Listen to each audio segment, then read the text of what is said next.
नमस्कार दोस्तों। सदियों से मनुष्य अपनी ही खोज कर रहा है।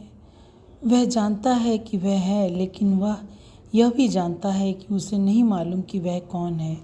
इसलिए जन्म लेने के साथ ही उसके आंतरिक गहनतम केंद्र में एक महान प्रश्न उठना शुरू हो जाता है। हम इस उठने वाले प्रश्न या खोज को दबा सकते हैं, उस खोज की दिशा बदल सकते हैं, लेकिन उसे मार नहीं सकते।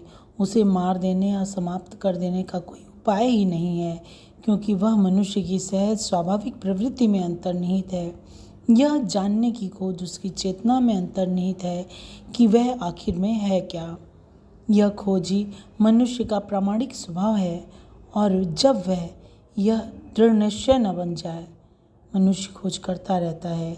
वास्तव में इस संबंध में गलत दिशा में जाने के 999 रास्ते हैं, और वहां जाने का केवल एक ही मार्ग है जो सही है। इसलिए यह खोज खतरों से भरी हुई है। यह साधारण खोज न होकर बहुत जटिल खोज है, और मनुष्य बहुत कठिनाई से वहां पहुंच पाता है। लेकिन जब तक तुम पहुंचोगे नहीं, तुम पीड़ा और उपद्रव में पड़े रहोगे। तुम प्रचंड अव्यवस्था के मध्य रोते चीखते रहोगे। तुम यह नहीं जान पाओगे कि प्रसन्नता क्या होती है।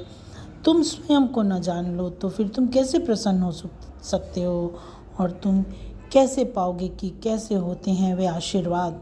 बिना स्वयं को जाने परमात्मा के आशीर्वाद बरसते ही नहीं। तुम संतोष और परमानंद जैसे शब्द सुनोगे, लेकिन वे केवल शब्द ही बने रहेंगे। उनके पास ऐसा कुछ न होगा जो तुम्हें तृप्ति दे सके। यह संतुष्टि और तृप्ति तो तुम्हारे अनुभव ही तुम्हें देंगे। वे तो खाली शब्द बने रहेंगे।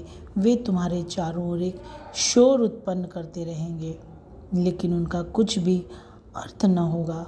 खोज मनुष्य का स्वभाव है, लेकिन समस्या यह खड़ी हो जाती है कि गलत दिशा में जाने के लिए अनेक रास्ते हैं।